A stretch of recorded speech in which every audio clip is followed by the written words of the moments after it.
Tudo isso aqui que vocês conseguem ver são árvores. Árvores nativas, como por exemplo pau-brasil, como por exemplo ipês que tem por aqui. E essa daqui é uma eco-árvore. É o quê?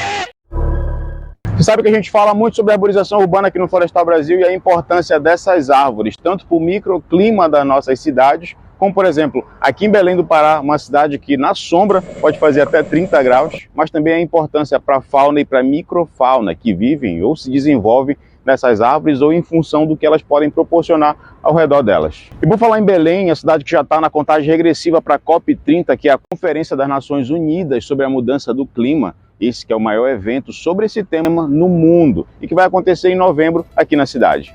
Cidade que vem bem a calhar, tendo em vista a representatividade dessa capital aqui para a região norte do Brasil. E há quem chame também Belém de a capital da Amazônia, capital que nas últimas décadas, infelizmente, tem sofrido bastante com um baita retrocesso no quesito arborização urbana. É uma tentativa de deixar a cidade com uma cara um pouco mais verde, mais eco-friendly ou mesmo mais acolhedora para as pessoas que vão vir participar desse evento, ou então que o governo do estado decidiu que seria de bom tom colocar algumas estruturas aqui para simular árvores urbanas. Mas será que isso de fato aqui vai resolver o problema? É isso que a gente vai descobrir nesse vídeo aqui.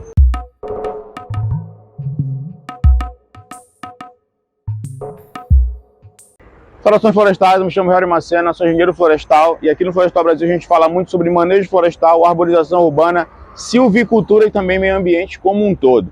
Então, se está chegando aqui pela primeira vez nesse canal, já te inscreve e ativa o sininho das notificações para tu saber sempre que a gente postar um vídeo novo por aqui, com temas como esse que a gente vai falar nesse vídeo. Olha que legal! Belém é hoje, de acordo com dados do IBGE, a cidade menos arborizada do Brasil, com mais de 1 milhão de pessoas, e a segunda menos arborizada do Brasil. Isso que faz com que ela seja cotada como uma cidade que pode ter o maior número de dias com calor acima da média, pelo menos até 2050, de acordo com a previsão. E mesmo com um patrimônio florístico gigante e áreas verdes que a gente tem, e que são muito queridas pelos moradores daqui, como no meu caso, como o Bosque Rodrigues Alves, o Centro de Pesquisa Emílio Gueldi, os campos das universidades federais e também o Parque Estadual do Utinga e tantos outros, esses espaços não têm sido suficientes para conter os efeitos das mudanças do clima aqui na cidade, que são percebidos pela população como um todo, que tem sofrido cada vez mais com o aumento dessa sensação térmica aqui na cidade. Tudo isso pela negligência em cuidar de alguns espaços verdes que a gente tem aqui e também de cuidar de forma adequada a nossa arborização urbana, transformando assim a capital da Amazônia em uma verdadeira ilha de calor. Não está sendo fácil. E é por isso que o governo do estado do Pará, agora nas vésperas da COP30, tem tentado correr atrás desse prejuízo e tentar amenizar essa situação. Seja para de fato iniciar um processo de mudança na cidade ou mesmo dando aquela enfeitada para inglês, francês, árabe ou quem quer que venha para cá acabar vendo. O evento vai acontecer em novembro desse ano aqui na cidade e isso vai ser uma oportunidade muito boa para mostrar para o mundo as nossas potencialidades sustentáveis, nossas iniciativas de fato sustentáveis e até mesmo mostrar nossas mazelas também. Só que ao invés de plantar árvores aqui nessa avenida, que é uma das mais movimentadas da cidade, o governo do Pará instalou estruturas em formato de árvore que parecem árvores, têm tamanho de árvore e cor de árvore, mas não são árvores. E deram um nome fantástico de eco-árvores, que nada mais é do que uma estrutura composta por vergalhões reaproveitados de algumas plantas trepadeiras. E eles ainda pretendem colocar cerca de 180 estruturas dessas aqui pela cidade. Meu Deus! É claro que isso gerou um monte de polêmica e se virou polêmica, é claro que também gerou meme na internet. Porque afinal de contas isso aqui pode ser um monte de coisa, mas está longe de ser uma árvore. E 2 dias depois de toda essa avacalhação generalizada que aconteceu, o governo foi lá, editou a matéria e mudou o nome da estrutura para Jardins Suspensos. A história era que essas estruturas teriam sido inspiradas no Garden by the Bay, lá de Singapura. Só que a diferença é que lá essas tais árvores são 18 superestruturas de pelo menos 50 metros de altura, que possuem células fotovoltaicas nas copas e captam energia durante o dia para poder se iluminarem à noite. Além de funcionar como gigantescos coletores de água, que são utilizados para irrigar o Jardim Botânico, que é uma área de pelo menos 100 hectares, onde elas ficam localizadas. Eu acho que é um pouco diferente do que a gente acaba encontrando aqui. Me vejo obrigado a concordar com palestrinha. Mas, vamos por parte, eu vou te explicar de forma mais clara quais foram todos os erros e os acertos desse projeto, que é muito mais amplo do que simplesmente essas árvores artificiais. E no final, escreve nos comentários a tua percepção com relação a esse assunto e as informações que eu te trouxe aqui. Tá bom. A primeira coisa que a gente precisa levar em consideração é que o projeto dessa obra era esse que vocês estão vendo aqui na tela.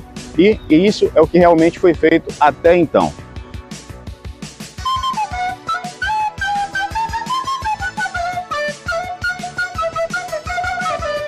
Que merda, hein? Dá pra gente perceber então que o projeto inicial previa uma área muito mais arborizada, mas o governo do estado acabou alegando que não vai ter tempo suficiente para que as mudas de árvores cresçam até novembro de 2025 para essa COP30. Aí surge aquela questão, tá, mas então por que não transplantaram árvores já grandes para colocarem aqui nessa região? Bom, essa é uma excelente pergunta e até porque o transplantio de árvores já é uma técnica que vem sendo utilizada cada vez mais aqui no Brasil. E o governo do estado, inclusive, já fez pelo menos mais de 100 transplantes de árvores desses. Sabia não? Árvores grandes, naturais e nativas, durante a preparação dessa COP30 em outros espaços aqui da cidade. Mas eu não sei por que essas notícias acabam não fazendo tanto barulho quanto as árvores artificiais estão fazendo. Acontece que quando fizeram esse projeto, eles pensaram que essa área aqui não teria capacidade de solo para acomodar as raízes de árvores maiores em um transplantio, tendo em vista a localidade desse parque aqui ou dessa região na cidade. E aí, de última hora, eles acabaram tendo como uma ideia, e eu passo do pressuposto sempre que uma atitude bem intencionada é muito melhor do que ação nenhuma. Eu acho que vale um pouco mais de atenção nesse assunto, para a gente tentar entender mais aprofundadamente a questão antes de sair jogando pedra, ou pelo menos começar a jogar as pedras pequenas. Um outro ponto que eu também não achei muito interessante é que parte dessas plantas que foram escolhidas aqui para esse arranjo não são nativas aqui da Amazônia. Por exemplo, essa masa avermelhada, que parece a Tradescantia zebrina, uma comelhácea que é conhecida como lambari em algumas regiões, que além de exótica, é também tóxica para animais domésticos como cães, por exemplo. E se o intuito da obra é valorizar a natureza e a sustentabilidade, as nossas potencialidades amazônicas, nada mais justo do que colocar espécies que sejam de fato nativas para ornamentar aqui esse espaço. Poderiam colocar, por exemplo, um Monstera adansoni, que também é a nossa espécie mais próxima de uma costela de Adão, né, uma mini costela de Adão, ou, por exemplo, a Philodendron bipinnatifidum, que é a banana de macaco, não mais embaúbas, mas é um outro gênero que é conhecido como banana de macaco, que pode ser fizesse um pouco mais de sentido se o objetivo é ter outras plantas que suportem o sol pleno e também a chuva pesada. Tá? O famoso toró aqui da cidade. Se tiver algum botânico ou paisagista aí assistindo que possa sugerir algumas espécies nativas para esse cenário aqui que a gente encontra, comenta aí embaixo, que a opinião sempre é muito bem-vinda. É muito importante deixar claro também que um arranjo de flores como esse não possui os mesmos benefícios ambientais que uma árvore de verdade. Além do sequestro de carbono, do conforto térmico gerado pelo processo de respiração das árvores, a árvore de verdade também contribui para a conservação da fauna e da microfauna que habitam tanto a copa quanto o caule e as raízes desses indivíduos. E a título de curiosidade, áreas arborizadas podem ser de 4 a 12 graus Celsius mais frescas se comparadas com algumas áreas sem cobertura vegetal nenhuma. Por outro lado, eu estou aqui nessa região onde estou podendo sentir aqui os benefícios de fato de ter árvores transplantadas, de ter inclusive essa dita ecoárvore aqui, que pode ser qualquer outro nome que você queira dar, e está servindo muito bem. Então acho que vale dar um pontinho de crédito para essa ideia aí, para não dizer que a gente está só criticando também sem fundamento. É verdade. É uma pena que esse evento, que deveria ser uma vitrine para a Amazônia mostrar todo o seu potencial de biodiversidade, protagonismo em relação às questões do clima, esteja sendo alvo de tanta polêmica e tanta avacalhação, como corriqueiramente costuma acontecer com as coisas aqui do norte.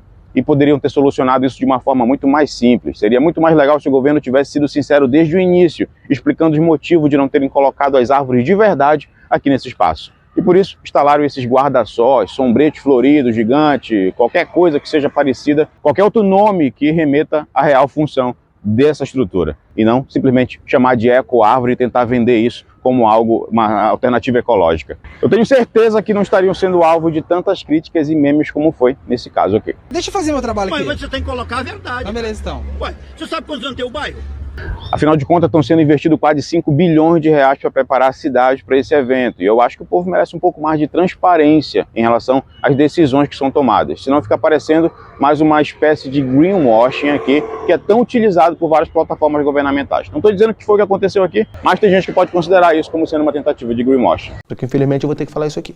A gente tem outras alternativas, como por exemplo as ilhas verdes aqui, que foram colocadas nos canais da cidade, em alguns canais aqui da região, justamente para fazer a fitorremediação, que é um processo de descontaminação ambiental feita com as plantas, tanto nas águas quanto para a melhoria da qualidade do ar. Isso também você não deve ter visto por aí nenhum meme relacionado a isso, ou nenhuma notícia mencionando essas alternativas que a cidade está tomando em função da melhoria, né, de alternativas sustentáveis para receber o pessoal que vem para a COP30 aqui. Espero que esse vídeo tenha servido para esclarecer um pouco dessa situação aqui das tais ecoárvores e sirva para mostrar também que, como morador da cidade, eu tenho total interesse que esse evento traga de fato melhorias para essa capital que é tão importante para a região.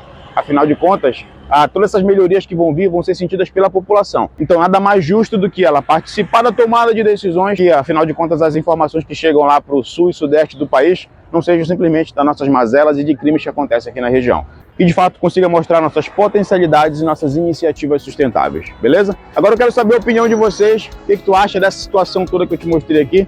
Deixa aqui nos comentários pra gente poder trocar essa ideia. Se tu gostou desse vídeo, deixa uma curtida aqui, comenta a tua percepção e já fica o convite. Vem conhecer Belém na COP30, vem experimentar nosso tacacá, nossa maniçoba, nosso açaí roots aqui da cidade. Eu tenho certeza que tu vai ser muito bem recebido aqui na nossa capital. Um abraço, até a próxima.